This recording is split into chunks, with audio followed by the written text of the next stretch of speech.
Hello everyone, શરૂ કરીએ આપણે શ્વસન.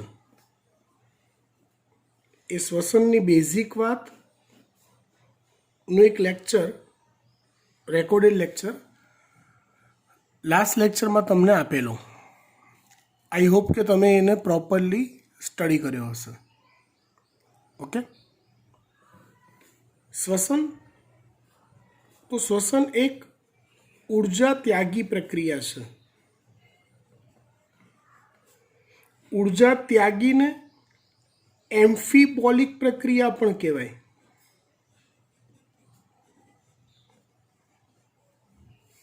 આમ જોવા જાઓ તો એમ્ફીબોલિકનો અર્થ થાય ચય અને અપચય.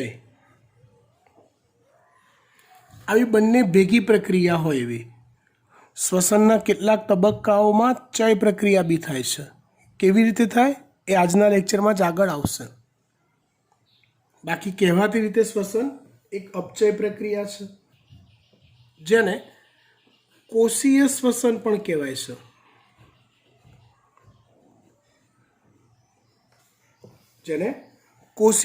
પણ કહેવાય છે.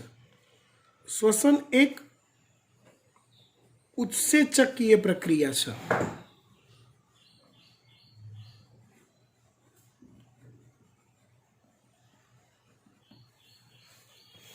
મતલબ કે ઉત્સેચકોની હાજરીમાં થતી પ્રક્રિયા છે. ઉત્સેચકો હોય તો જ શ્વસન પ્રક્રિયા શક્ય બને છે.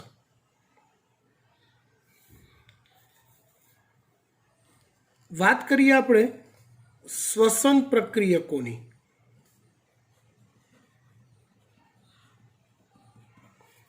અથવા એને કહેવાય શ્વાસ્ય પદાર્થો.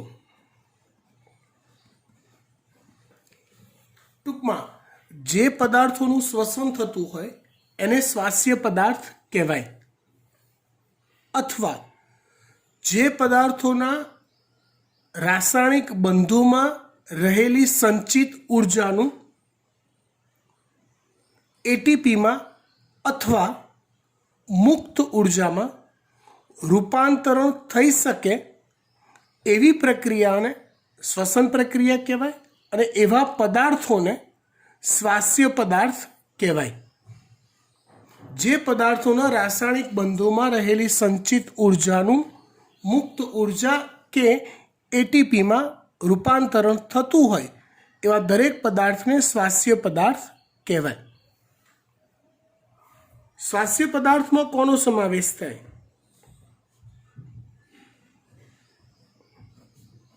તો કાર્બોહાઈડ્રેટ અથવા કાર્બોદિત, મેદ અથવા ચરબી, પ્રોટીન વગેરે શ્વાસ્ય પદાર્થો કહેવાય. કાર્બોહાઈડ્રેટ, મેદ, પ્રોટીન વગેરે કાર્બોહાઈડ્રેટ કહેવાય. જ્યારે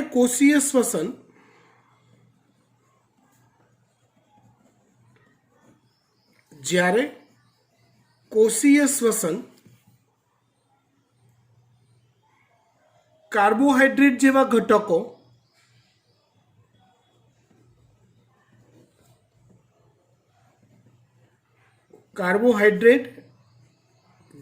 ઘટકો જેવા કે ગ્લાયકોજન, સ્ટાર્ચ,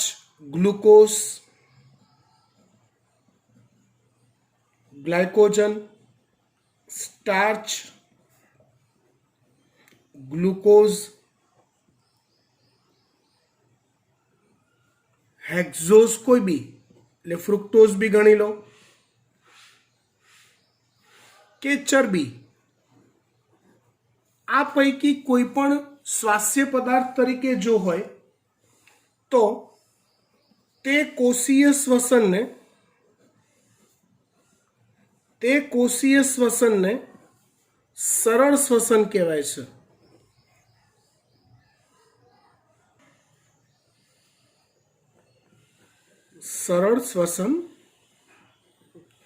છે. અને જ્યારે કોષીય શ્વસન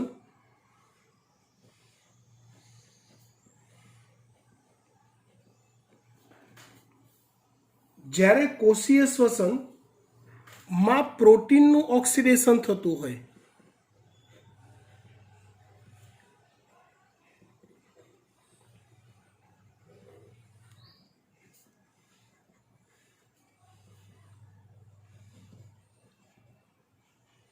જ્યારે કોષીય શ્વસનમાં પ્રોટીનનું ઓક્સિડેશન થતું હોય ત્યારે તેને જીવરસીય શ્વસન કહેવાય છે.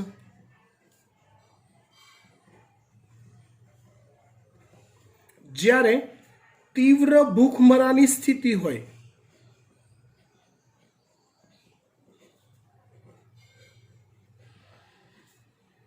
જ્યારે તીવ્ર ભૂખમરાની સ્થિતિ હોય એવા સંજોગોમાં કોષ એટીપી ઉત્પન્ન કરવા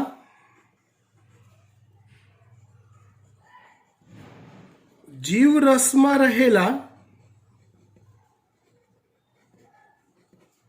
પ્રોટીનનો ઉપયોગ કરે છે.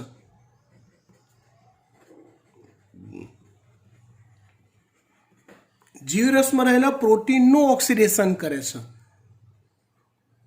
સાદી ભાષામાં એવું કહેવાય કે કોષો પોતાના જ બંધારણીય ઘટક પ્રોટીનનું જ શ્વસન કરતા હોય તો એને જીવરસીય શ્વસન કહેવાય છે. આનું હું તમને ઉદાહરણ આપું તો દાખલા તરીકે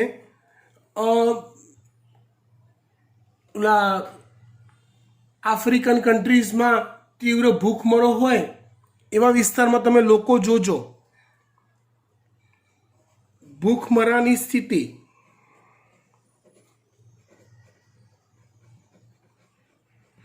માં રહેતા હોય, દુકાળ હોય વર્ષોનો, તેવા રહેતા લોકો ના હાડકા પર ખાલી ચામડી ચોંટેલી હોય ને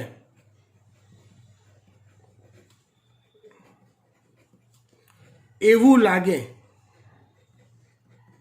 એટલે આપણે એવું માનવાનું કે એમના જે મસલ સેલ છે, સ્નાયુ કોષો છે, એ કોષોનું પ્રોટીન ધીમે ધીમે વપરાતું જાય છે અને માટે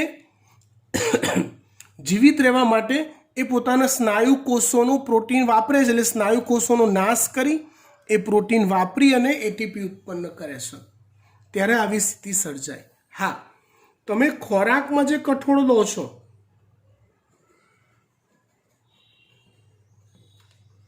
એમાં જે કઠોળ તમે લો એ કઠોળમાં જે પ્રોટીન હોય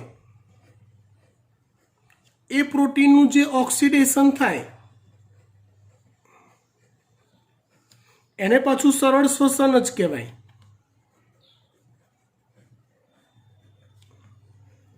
ફક્ત તીવ્ર ભૂખમરાની સ્થિતિ હોય, ખોરાક તરીકે જ્યારે કાર્બોહાઈડ્રેટ કે મેદ અવેલેબલ ન હોય એ સંજોગોમાં જીવિત રહેવા માટે જ્યારે જીવરસમાં રહેલા પ્રોટીનનો ઉપયોગ થતો હોય ત્યારે એવા શ્વસનને જીવરસીય શ્વસન કહેવાય છે. સમજી ગયા? ડન. ત્યાર પછી વાત કરીએ આપણે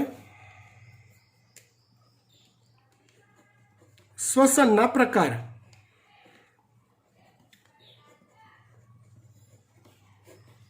તો શ્વસનના બે પ્રકાર હોય. એક જારક શ્વસન અને બે અજારક શ્વસન. આમ તો તમને આની પૂરી ડિટેલ ખબર જ છે. જારક શ્વસન કોને કહેવાય? તો કે ઓક્સિજનની હાજરીમાં થતું હોય એવું શ્વસન. અજારક શ્વસન કોને કહેવાય? ઓક્સિજનની ગેરહાજરીમાં થતું હોય એવું શ્વસન. વાત કરીએ આપણે જારક શ્વસનની પહેલા.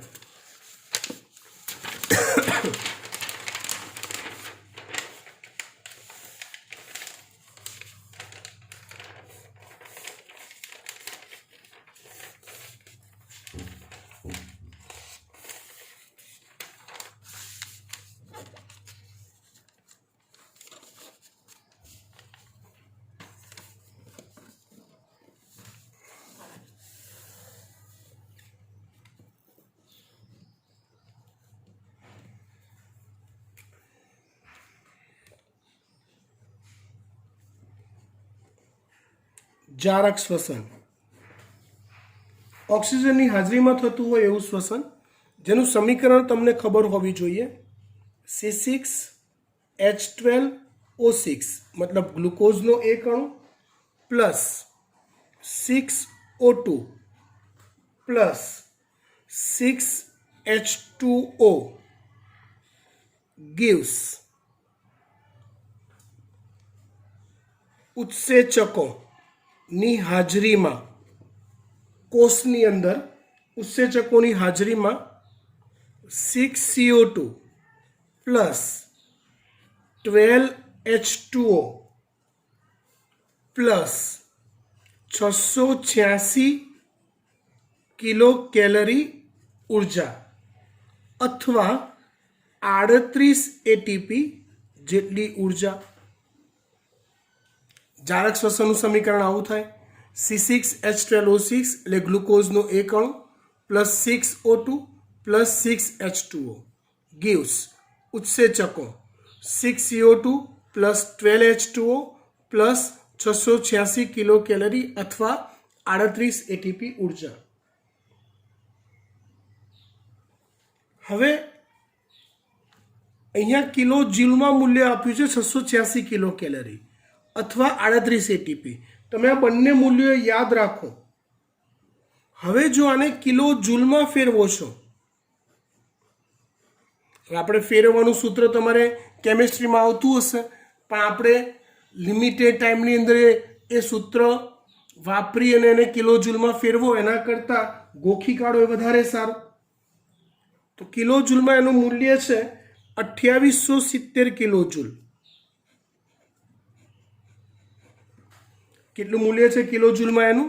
2870 કિલો જૂલ જેટલું એનું મૂલ્ય છે. શેનું? જારક શ્વસન દરમિયાન ગ્લુકોઝના એક અણુનું જ્યારે સંપૂર્ણ ઓક્સિડેશન થાય ત્યારે પ્રાપ્ત થતી ઉર્જાનું મૂલ્ય કેટલું છે? 2870 કિલો જૂલ અથવા 38 એટીપી અથવા 686 કિલો કેલરી. બરાબર. વાત કરીએ આપણે અજારક શ્વસનની.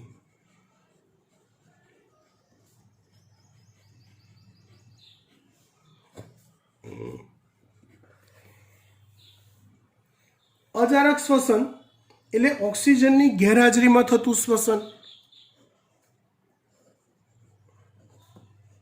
O2 ની ગેરહાજરીમાં થતું શ્વસન.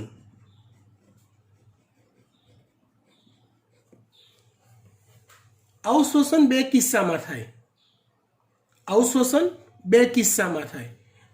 એક,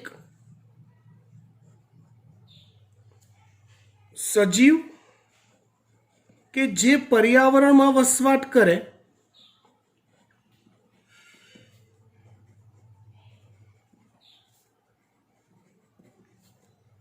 સજીવ જે પર્યાવરણમાં વસવાટ કરે તે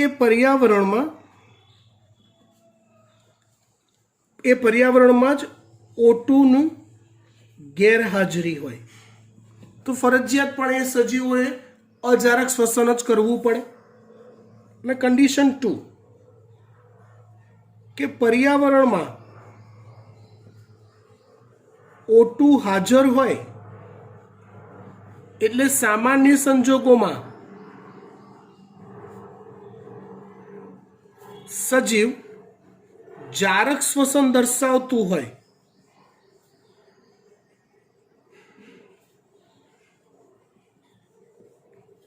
પણ અતિ પરિશ્રમ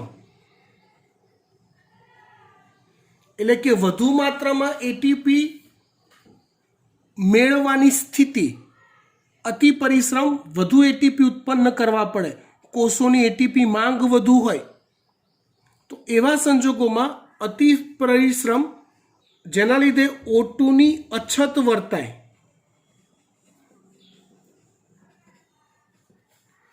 ત્યારે સજીવ જારક શ્વસન દર્શાવે છે.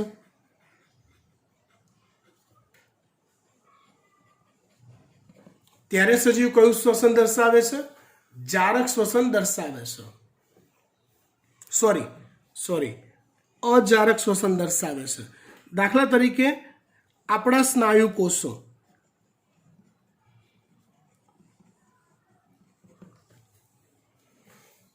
ઓકે. હવે અજારક શ્વસનની અંદર પ્રાપ્ત થતી જે ઉર્જા છે એનું મૂલ્ય ખૂબ જ ઓછું હોય છે. જારક શ્વસનમાં 38 એટીપી ઉર્જા પ્રાપ્ત થાય અથવા 686 કિલો કેલરી જેટલી ઉર્જા પ્રાપ્ત થાય, સામે અજારક શ્વસનમાં ફક્ત 2 એટીપી જેટલી જ ઉર્જા પ્રાપ્ત થતી હોય છે. અજારક શ્વસનના પ્રકાર.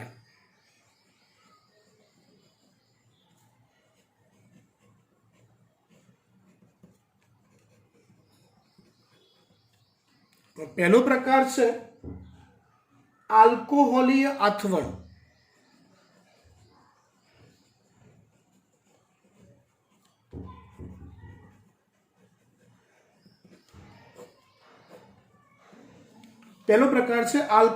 આથવણ. જેમાં C6H12O6 gives 2CO2. જો O2 વપરાતું નથી એટલે પ્રક્રિયકમાં O2 ના આવે. gives 2CO2 plus 2 time C2H5OH. આ ઇથેનોલ છે. પ્લસ 59 કિલો કેલરી ઉર્જા અથવા 247 કિલો જૂલ જેટલી ઉર્જા પ્રાપ્ત થાય. આ તો તમને આવડે છે, તમારે આ મૂલ્ય ખાસ યાદ રાખવાના છે. એવી રીતે lactic acid આથવણ.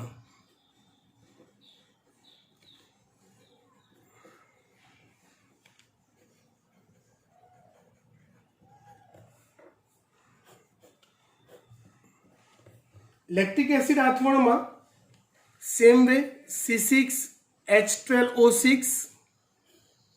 gives 2 time C3H6O3. Lactic એસિડનું સૂત્ર છે. પ્લસ 36 કિલો કેલરી ઉર્જા અથવા 150 કિલો જૂલ જેટલી ઉર્જા પ્રાપ્ત થાય છે. હવે સીધી સાદી વાત એ થઈ કે આલ્કોહોલીય આથવણમાં ઉર્જા એ લેક્ટિક એસિડ આથવણ કરતાં વધુ પ્રાપ્ત થાય છે. બરાબર. એટલે જારક અને અજારક એમાં તમે ક્રમવાર રીતે જોવા જાઓ તો સૌથી વધુ ઉર્જા જારકમાં પ્રાપ્ત થાય, એના કરતાં ઓછી આલ્કોહોલીય આથવણમાં, અને એના કરતાં ઓછી લેક્ટિક એસિડ આથવણમાં. કારણ કે લેક્ટિક એસિડ આથવણમાં ઉષ્મા ઉર્જા સ્વરૂપે ઉર્જાનો વ્યય મેક્સિમમ થાય છે. ઉષ્મા ઉર્જા સ્વરૂપે ઉર્જાનો વ્યય મેક્સિમમ થાય છે.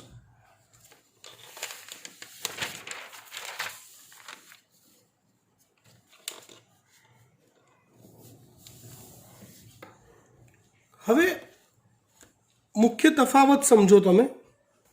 તો જારક શ્વસન જ્યારે તમે કરો તો જારક શ્વસનમાં મુક્ત થયેલા ઇલેક્ટ્રોનનો અંતિમ ગ્રાહક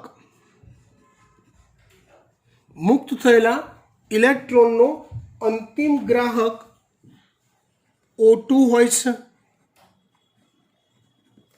યાદ કરો, ETS ઇલેક્ટ્રોન ટ્રાન્સફર સિસ્ટમ યાદ કરો. અંતિમ ગ્રાહક O2 હોય છે. જ્યારે અજારક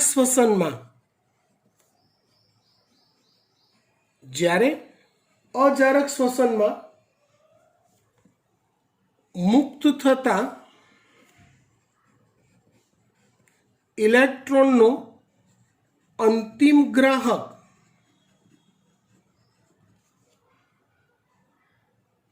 ઓક્સિજન સિવાયના ઘટકો હોય, કોઈ કાર્બનિક કે અકાર્બનિક ઘટક હોય,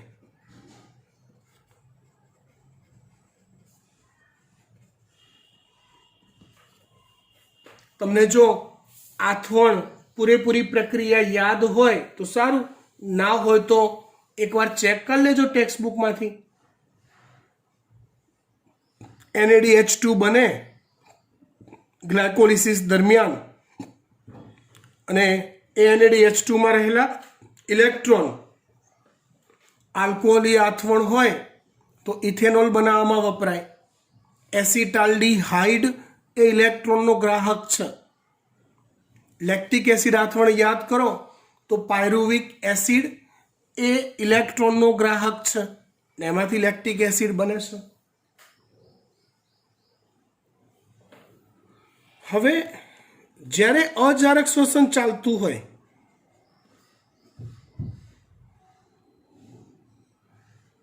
અજારક શ્વસન કરતા સજીવો હોય,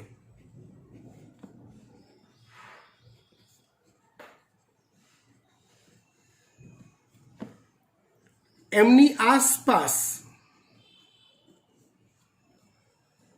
O2 ની વધુ માત્રા જો થઈ જાય તો તે શ્વસનને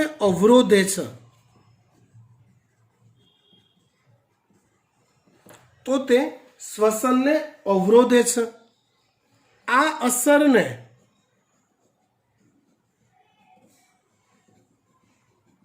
પાશ્ચર અસર કહેવાય છે. આ અસરને પાશ્ચર અસર કહેવાય છે. પાશ્ચરે આ ઘટના શોધી હતી કે અજારક શ્વસન કરતા સજીવો લીધા હોય અને આસપાસ એને વધુ માત્રામાં O2 આપવામાં આવ્યો હોય જેની એને જરૂર નથી, તો એ O2 નેગેટિવ ઇફેક્ટ આપે છે અને અજારક શ્વસન અવરોધાય છે. બરાબર. ત્યાર પછી હવે આપણે સીધે મૂળ મુદ્દા પર આવીએ. શ્વસનના તબક્કાઓ.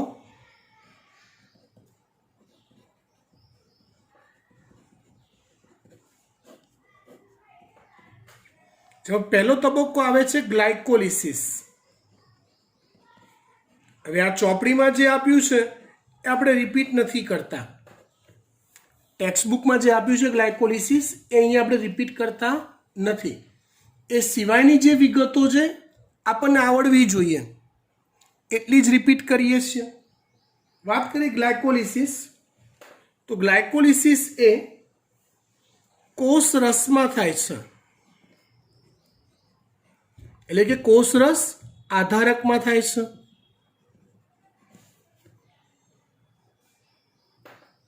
ગ્લાયકોલિસિસ એ જારક તેમજ અજારક આ બંને શ્વસનનો સામાન્ય તબક્કો છે. બંને પ્રકારના શ્વસનમાં ગ્લાયકોલિસિસ તબક્કો થાય છે. ગ્લાયકોલિસિસ દરમિયાન O2 વપરાતો નથી તેમજ CO2 મુક્ત થતો નથી. O2 વપરાતો નથી તેમજ CO2 મુક્ત થતો નથી. હવે અજારક શ્વસન દરમિયાન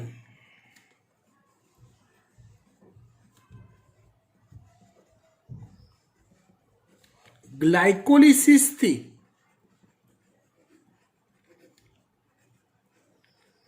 અજારક શ્વસન દરમિયાન ગ્લાયકોલિસિસથી 2 ATP પ્રાપ્ત થાય. કઈ રીતે? તો જો ગ્લાયકોલિસિસનો જે પ્રથમ તબક્કો છે, ગ્લાયકોલિસિસનો જે પ્રથમ તબક્કો છે ફોસ્ફોરીકરણ તબક્કો, બરાબર, એમાં 2 ATP પહેલા વપરાય પછી વિફોસ્ફોરીકરણ તબક્કામાં 4 એટીપી મળે, એટલે સરવાળો તમે જોવા જાઓ તો 2 એટીપીનો ફાયદો થાય. આવું અજારક શ્વસન દરમિયાન ગ્લાયકોલિસિસથી 2 એટીપી મળે એવું કહેવાય. જ્યારે જારક શ્વસન થતું હોય તો એ દરમિયાન ગ્લાયકોલિસિસથી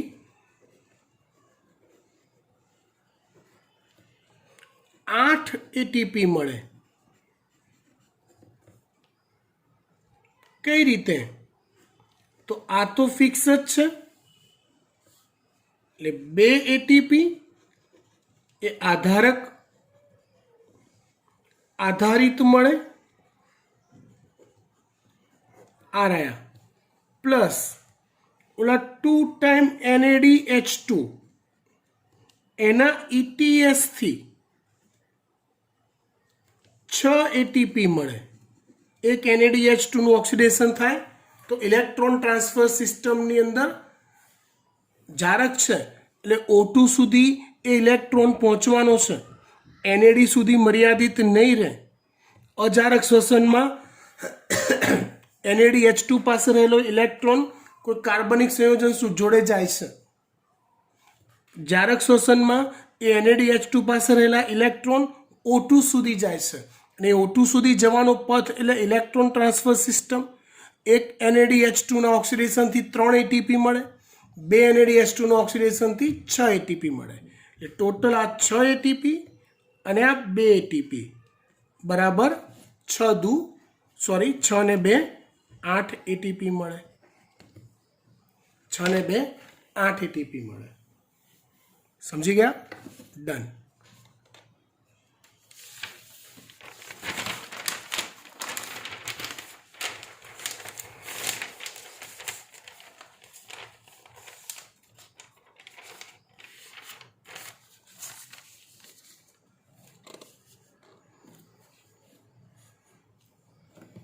ત્યાર પછી વાત કરીએ આપણે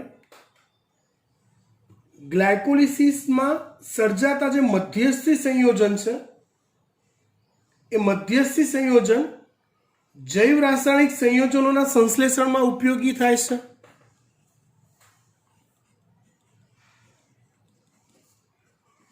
ગ્લાયકોલિસિસ દરમિયાન સર્જાતા મધ્યસ્થી સંયોજનો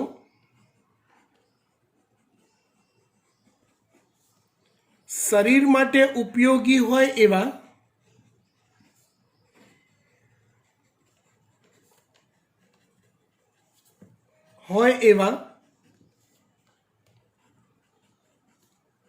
જૈવ રાસાયણિક સંયોજનો, શરીર માટે ઉપયોગી હોય એવા જૈવ રાસાયણિક સંયોજનો ના સંશ્લેષણમાં વપરાય છે.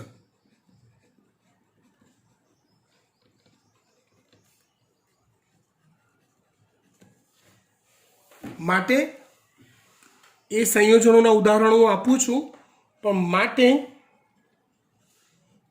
ગ્લાયકોલિસિસ દ્વારા સંશ્લેષણ થાય છે, પણ થાય છે. આથી તે ચયપથ પણ છે, અને માટે આગળ મેં કીધું હતું, જો પાછળ સમજાય છે એવું, માટે શ્વસન ને એમ્ફીબોલિક પથ પણ કહેવાય છે, કેમ કે એમાં કેટલીક ચય ક્રિયાઓ પણ સંકળાયેલી છે, સંશ્લેષણ ક્રિયાઓ પણ સંકળાયેલી છે.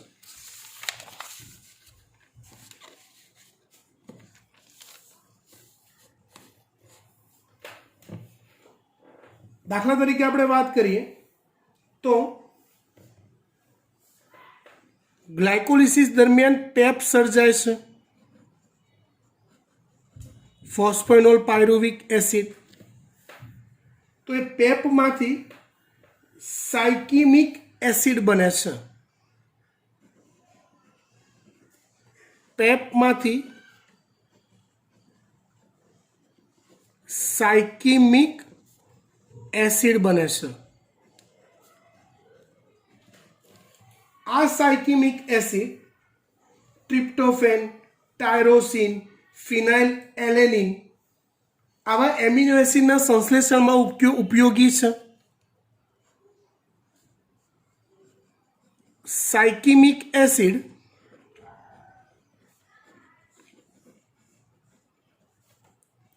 ટ્રિપ્ટોફેન, ફિનાઇલ એલેનિન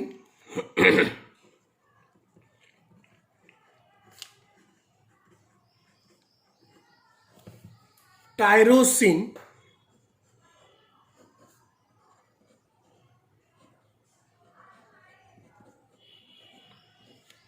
જેવા એમિનો એસિડના સંશ્લેષણમાં ઉપયોગી છે.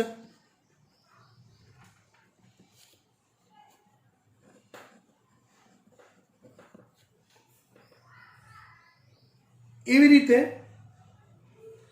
આગળ વધીએ તો ટ્રિપ્ટોફેન IAA એટલે કે indole acetic acid, indole acetic acid આ એક પ્રકારનો વનસ્પતિ અંતઃસ્ત્રાવ છે. તો વનસ્પતિમાં ટ્રિપ્ટોફેન IAA ના નિર્માણ માટેનું કાચો માલ છે. ટ્રિપ્ટોફેન એ IAA એટલે કે ઇન્ડોલ એસિટિક એસિડના નિર્માણ માટેનો કાચો માલ છે. એટલે એમાંથી ઇન્ડોલ એસિટિક એસિડ બને છે. પાયરુવિક એસિડમાંથી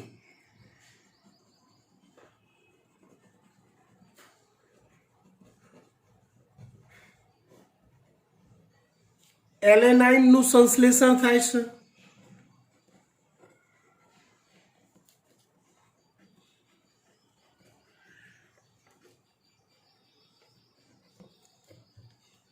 PGAL માંથી આ બધા ગ્લાયકોલિસિસમાં આવતી તબક્કાવાર ક્રમિક મધ્યસ્થી નિપજ છે. તો PGAL માંથી સેરિન, ગ્લાયસિન, સિસ્ટીન, સેરિન, ગ્લાયસિન, સિસ્ટીન નું સંશ્લેષણ થાય છે.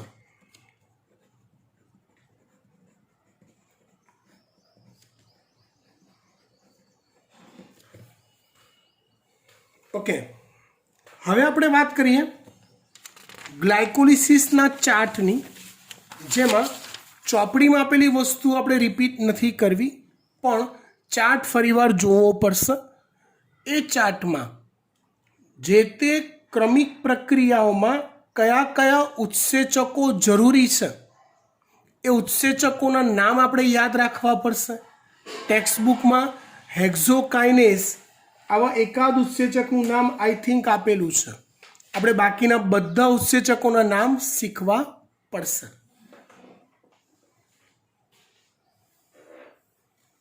ચલો, ગ્લાયકોલિસિસનો ચાર્ટ પહેલા દોરી કાઢીએ. ગ્લુકોઝ, ગ્લુકોઝ 6 ફોસ્ફેટ,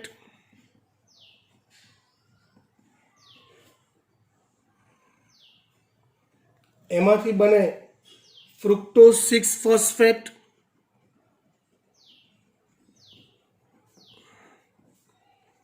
તમારા નોલેજ માટે કહી દઉં, આ બંને એકબીજાના સમઘટક છે, એટલે બંને તરફ પ્રક્રિયા થઈ શકે. ગ્લુકોઝ 6 ફોસ્ફેટમાંથી ફ્રુક્ટોઝ 6 ફોસ્ફેટ પણ બને અને ફ્રુક્ટોઝ 6 ફોસ્ફેટમાંથી ગ્લુકોઝ 6 ફોસ્ફેટ પણ બને. ત્યાર પછી એમાંથી બને fructose 1,6 biphosphate,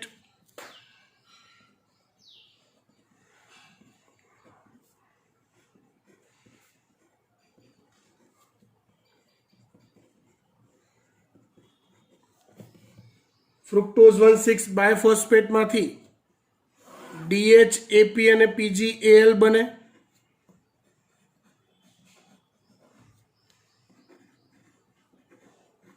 fructose 1,6 બાયફોસ્ફેટમાંથી DH, AP અને PgAl બને. આ બંને ટ્રાયોસ ફોસ્ફેટ છે જે એકબીજામાં રૂપાંતરણ પામી શકે, સમઘટક અથવા આઇસોમર છે એકબીજાના. એમાંથી બને 1,3 બાયફોસ્ફોગ્લિસરેટ, 1,3 બાયફોસ્ફોગ્લિસરેટ.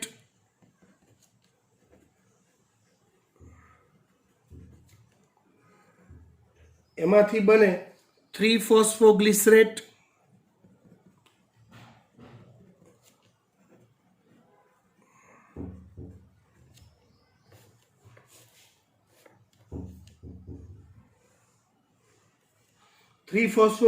માંથી બને 2 ફોસ્ફોગ્લિસરેટ.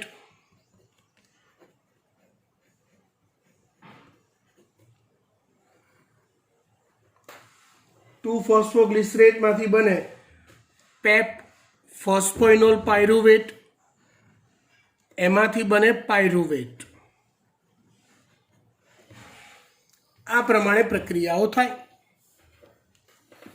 ફટાફટ જોઈ લઈએ.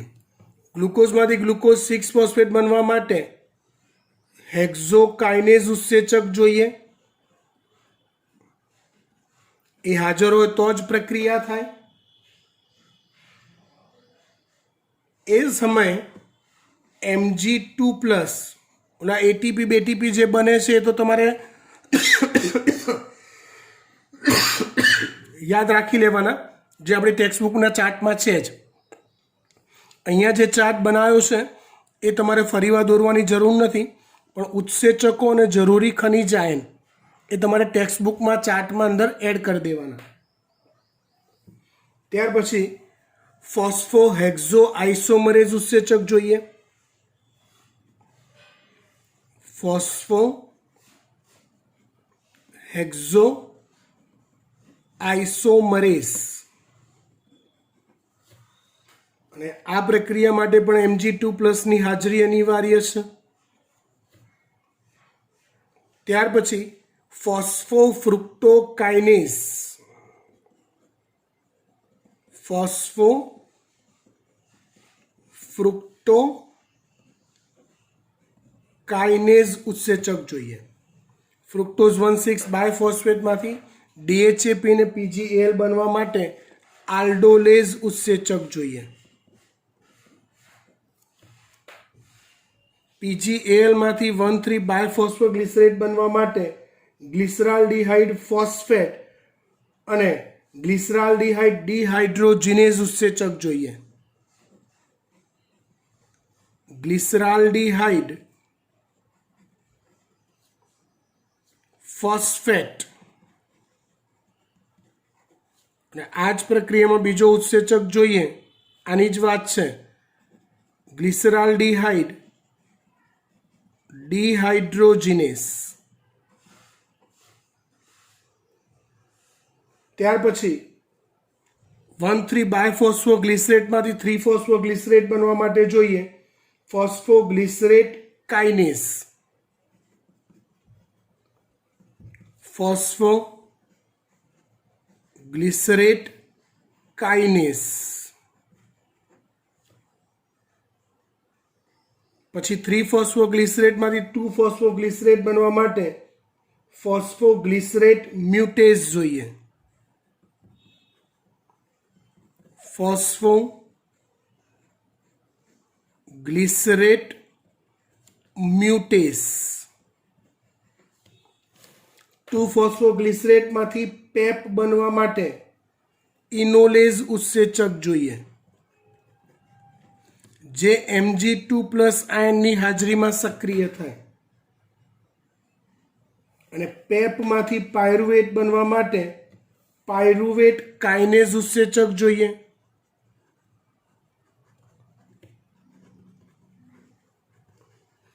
જે Mg2+ અને K+ આયનની હાજરીમાં જ સક્રિય થાય. આટલું વધારાનું તમારે ગ્લાયકોલિસિસમાં યાદ રાખવું પડશે. વધુ આપણે જોઈશું આવતા અંકે.